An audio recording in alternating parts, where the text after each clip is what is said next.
kita semua, saudara-saudara yang terkasih dalam Tuhan Yesus Kristus. Kita patut mengucapkan puji syukur kepada Tuhan karena Dia selalu menyertai kita, memberkati kita, dan melindungi, membimbing kita sehingga kita semua dalam keadaan sehat dan tanpa kekurangan apapun.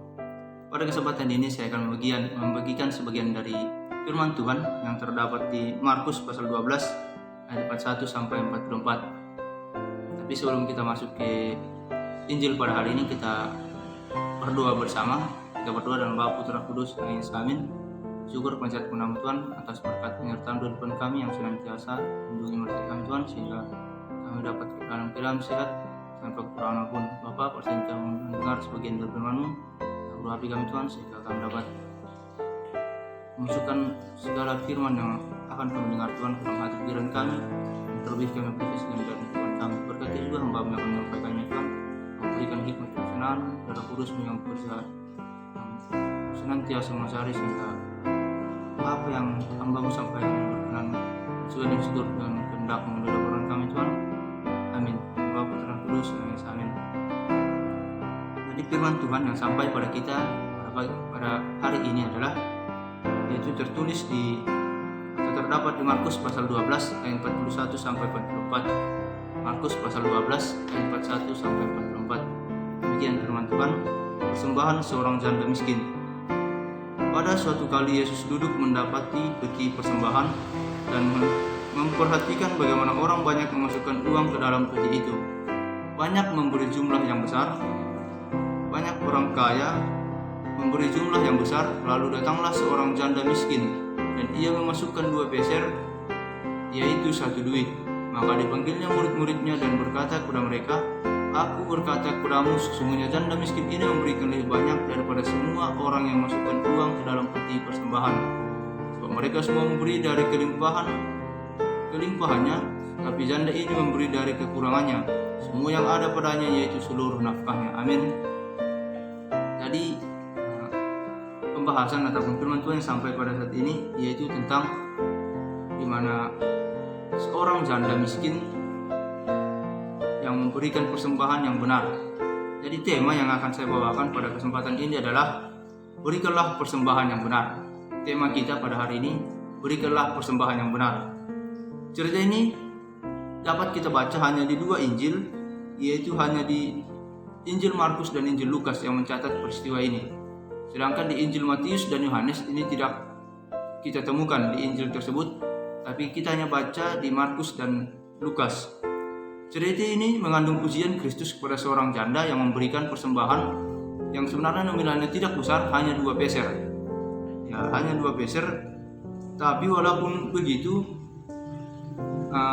mungkin ataupun Kristus melihat bagaimana cara ataupun bagaimana janda ini memberikan persembahan tersebut kepada ataupun memasukkan persembahan tersebut ke dalam tempat persembahan yang sudah dipersediakan pada saat itu. 2 peser ini secara harfiah adalah bisa dikatakan lepton, yang merupakan tembaga yang tipis yang nilainya hanya sangat kecil, yaitu hanya sekitar 1/24 atau bahkan 1/96 dari 1 dinar. Kita lihat sangat kecil nominalnya. Itu adalah koin tembaga Yahudi paling tidak berharga. Ya, sangat kecil ya, yaitu 1 duit. Bahwa 1 duit adalah istilah Latin, dalam bahasa Latin adalah quadrans, yang setara dengan lepton, yaitu koin tembaga yang kecil, atau 1/4 dari asarion, yang setara dengan 1/16 dari dinar. Kita tahu saudara-saudara yang terkasih dalam Tuhan Yesus Kristus bahwa janda di Palestina ataupun di wilayah Palestina itu termasuk Israel juga Yahudi, bahwa janda pada saat itu memang tidak mudah. Kondisi janda pada saat itu tidak mudah, di mana tak jarang para janda menjadi target penindasan baik sosial di kalangan berkuasa seperti para ahli Taurat di masa itu. Kita bisa baca di ayat 40, kita bisa lihat bersama. Konteks ini membuat perbuatan sang janda yang disebut Yesus kian mengejutkan, di mana dia dilihat bukan besar nominal sumbangan yang dia berikan. Kristus melihat dia bukan dari nominal sumbangan yang dia berikan, tetapi pengorbanan yang diakibatkan oleh pemberian itu, yaitu bahwa kita tahu Yesus mengatakan bahwa memang Dia memberikan 2 peser, tapi itu adalah segala sesuatu yang ada padanya, segala upah yang ada padanya, harta yang ada padanya, itu yang diberikan 2 peser tersebut. Jadi itu yang membuat Yesus, sehingga Yesus memuji Dia. Perhatikan apa yang kita dapat perhatikan, beberapa poin yang terkandung dalam ayat-ayat ini, yaitu yang pertama, tersedia sejumlah dana yang dikumpulkan dari orang banyak untuk tujuan amal untuk dana tersebut. Mana di situ dikatakan bahwa banyak orang-orang kaya ataupun orang-orang yang pada saat itu memberikan persembahan yang sangat besar nominalnya dalam untuk tujuan amal, dibagi-bagikan kepada orang-orang yang tidak mampu ataupun tujuan lain yang memang persembahan ini ditujukan gitu. Kita dapat baca di Kisah Rasul pasal 10 ayat 2, mana di situ dikatakan, Kisah Rasul 10 ayat 2, saya akan bacakan untuk kita semua. Demikian firman Tuhan, ia serta isi rumahnya takut akan Allah, dan ia memberi banyak sedekah kepada umat Yahudi dan senantiasa berdoa kepada Allah. Mana di sini merujuk kepada Kornelius, di mana ia saleh dan takut akan Allah, dan ia memberi banyak sedekah. Jadi kita harus memberi banyak sedekah kepada orang-orang, dan kita memberikan semampu kita. Dan juga di 1 Korintus 16 ayat 2, 1 Korintus 16 ayat 2, di mana sana juga berbunyi demikian, pada hari pertama tiap-tiap minggu hendaklah kamu masing-masing sesuai dengan apa yang kamu peroleh menyisihkan sesuatu dan menyimpannya di rumah, supaya jangan pengumpulan itu baru diadakan kalau aku datang. Nah, di sini katakan Paulus juga menyampaikan kepada jemaat-jemaat di Korintus supaya gaji kita ataupun pendapatan kita itu kita sisihkan, kita simpan di rumah, supaya ketika kita ingin memberikan persembahan ini sudah ada tersedia. Kita tidak lagi mencari-cari pada saat kita ingin memberikannya. Dan poin yang kedua, yaitu Yesus Kristus memperhatikan pengumpulan dana itu. Ia duduk menghadap peti persembahan dan memperhatikan bagaimana orang-orang memasukkan uang ke dalam peti itu. Di sini dikatakan bahwa bagaimana, apakah orang-orang pada saat itu memasukkan persembahan itu adalah dengan cara memang sangat ikhlas dan jujur, ataupun dia benar-benar ingin memberikan itu hanya untuk dilihat orang bahwa dia memang orang yang memiliki kekayaan. Itu yang menjadi poin yang kedua. Dan yang ketiga, yaitu ia melihat banyak orang kaya memasukkan uang yang banyak. Nah, ini tadi sudah saya jelaskan sebelumnya. Banyak orang-orang kaya memang memiliki harta, mereka memberikan lebih banyak, sangat banyak malahan gitu. Dan yang keempat ialah dari seorang janda miskin yang memasukkan 2 peser, yaitu seluruh nafkahnya. Jadi di sini sebenarnya jika dilihat dari nominal, berapa sih sebenarnya hanya 2 peser gitu? Apa yang bisa kita dapatkan dari 2 peser? Tapi Yesus tidak memandang nominal. Dia memandang bagaimana orang itu ataupun seseorang itu memberikannya dengan hati yang tulus, ikhlas, ataupun hanya untuk memandang sosial yang seperti saya sebutkan sebelumnya. Dan dari berikut ini ataupun dari nats ini kita dapat belajar bahwa memberi sedekah merupakan hal yang sangat baik dan sangat menyenangkan hati Tuhan Yesus Kristus. Dan jika kita rendah hati dan tulus melakukannya, jadi jika kita memberikan persembahan, itu sangat baik jika kita melakukannya dengan hati yang tulus, ikhlas, dan benar. Dan yang berikutnya adalah mereka yang hanya mempunyai sedikit harus memberi sedekah yang sedikit juga. Di sini dikatakan bahwa bukan karena pelit, tapi jika apa yang kita mampu, seberapa yang kita bisa berikan, itu yang kita berikan. Selanjutnya adalah sangat baik bagi kita untuk membatasi dan memberikan sedekah yang bisa kita berikan, yang kita miliki dengan hati yang tulus, ikhlas. Dan selanjutnya yaitu pengumpulan dana amal masyarakat harus didukung karena membawa berkat bagi orang yang membutuhkan.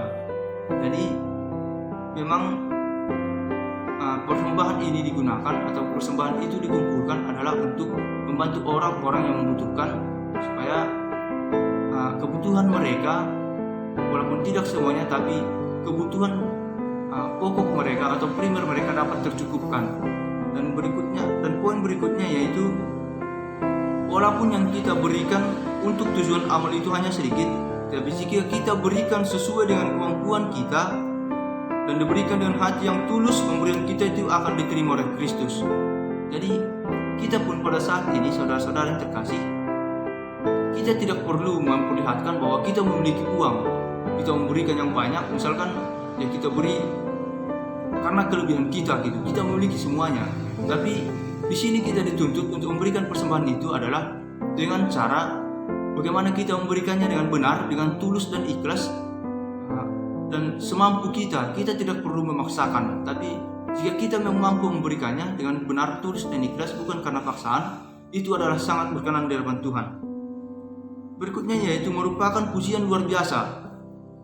Jika apa yang kita amalkan itu bukan hanya sesuai dengan kemampuan kita, tapi malah melampaui kemampuan kita. Di sini kita dikatakan jika kita berikan melebihi kemampuan kita gitu. Dan seperti yang dilakukan oleh jemaat-jemaat di Makedonia, ini ketika Paulus ingin mengumpulkan persembahan kepada jemaat-jemaat ataupun orang-orang kudus di Yerusalem yang saat itu mengalami krisis, dia mengatakan, dia memuji orang Makedonia bahwa walaupun mereka sangat miskin namun kaya dalam kemurahan.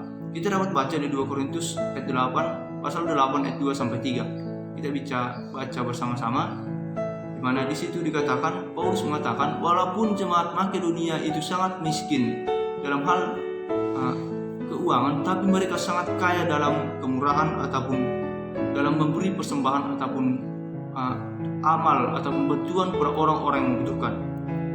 Saudara-saudara yang terkasih dalam Tuhan Yesus Kristus, nas ini mengajarkan kita untuk merenungkan beberapa hal, yaitu poin yang pertama, warga kerajaan Allah seharusnya siap berkorban seperti teladan sang janda.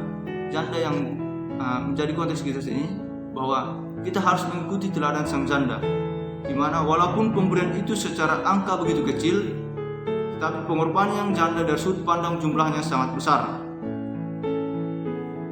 Terbukti karena dia memberikan semua penghasilannya dan semua yang ada padanya dia berikan gitu. Padahal ya kita tidak tahu, mungkin besoknya ataupun berikutnya dia mau makan apa gitu. Karena di situ Yesus katakan bahwa dia memberikan semua yang ada padanya, semua nafkahnya gitu. Dan poin yang kedua yaitu teladan sang janda tak hanya dikontraskan dengan tindakan orang kaya, tetapi juga ahli Taurat. Persembahan besar atau penampilan saleh tak berguna jika tidak diikuti ataupun diwarnai dengan pengorbanan diri. Ini memperingatkan kita untuk bersikap demikian, di mana kita memberikan ataupun kita memberikan persembahan bukan karena penampilan kita berpenampilan orang kaya, kita berpenampilan sangat mewah, elegan, tapi ketika kita memberikan persembahan, kita tidak dapat memberikan persembahan yang baik dan benar kepada Kristus gitu. Dan poin yang terakhir yaitu teladan sang janda menunjukkan bahwa seremeh apapun orang di mata masyarakat, apapun yang dia lakukan, jika itu benar maka niscaya itu akan sangat berharga di mata Tuhan. Ini merupakan cambuk khususnya kita yang merasa bahwa jika kita dalam jemaat, kita orang yang kurang mampu, kita merasa sering bukan siapa-siapa ataupun kita sering lebih rendah daripada jemaat-jemaat yang lain. Allah tidak memandang status sosial kita. Kita hanya ingat itu bahwa Allah tidak memandang status sosial kita, tapi Allah memandang bagaimana hati kita, bagaimana kita memang benar-benar tulus ikhlas ketika kita memberikan persembahan kepada Kristus Yesus, kepada Tuhan yang kita sembah dan muliakan. Bahwa Allah melihat kesungguhan hati kita dan pengorbanan kita ketika kita memberikannya. Jadi kita tidak perlu terlalu menyombongkan diri, kita tidak perlu mana kita tahu bahwa persembahan yang benar itu sebenarnya yang sangat Tuhan inginkan. Dia tidak ataupun Tuhan tidak menginginkan persembahan kita banyak ataupun apapun itu, bukan nominal ataupun bukan kuantitasnya yang Tuhan inginkan, tapi kualitasnya. Saudara-saudara terkasih, kita dapat baca di Roma pasal 12 ayat 1, di mana Paulus mengajarkan kepada jemaat-jemaat di Roma pada saat itu, di mana di situ dikatakan Karena itu saudara-saudara, demi kemurahan Allah aku menasihatkan kamu, supaya kamu persembahkan tubuhmu sebagai persembahan yang hidup, yang kudus, yang berkenan kepada Allah. Itu adalah ibadahmu yang sejati. Jadi di sini dikatakan bahwa Paulus mengajarkan bukan hanya kepada jemaat-jemaat di Roma pada saat itu, tapi kepada kita semua sekarang, bahwa Tuhan menghendaki supaya kita mempersembahkan persembahan yang hidup, yang kudus, yang berkenan kepada Allah. Dan di sini dia katakan bahwa persembahan yang kudus, yang benar dan berkenan kepada Allah itu adalah tubuh kita sendiri. Karena kita tahu bahwa tubuh kita adalah bait Allah. Jadi kita jaga tubuh kita, kesehatan kita secara fisik dan juga jiwa raga kita, hati kita tujukan kepada Tuhan. Kita renungkan segala firman Tuhan, kita terus membaca kebenaran firman Tuhan, dan kita terus merasa haus, terus merasa lapar akan kebenaran firman Tuhan, sehingga iman kita terus bertumbuh di dalam Kristus. Mungkin ini yang dapat saya sampaikan pada kesempatan ini, saudara yang terkasih dalam Tuhan. Mari kita memberikan persembahan yang benar di hadapan Kristus, di hadapan Tritunggal Kudus, sehingga kita memang dapat berkenan di hadapan Tuhan. Sekian dapat saya sampaikan. Kita berdoa dalam Bapa, Putra dan Kudus. Amin. Terima kasih Tuhan, kami telah selesai mendengar sebagian dari firman-Mu. Kiranya Bapa, bantu kami merapi kami Tuhan, agar kami dapat memberikan persembahan yang benar, yang kudus dan berkenan di hadapan-Mu. Inilah doa permohonan kami Tuhan. Dalam Bapa, Putra dan Kudus. Amin. Shalom.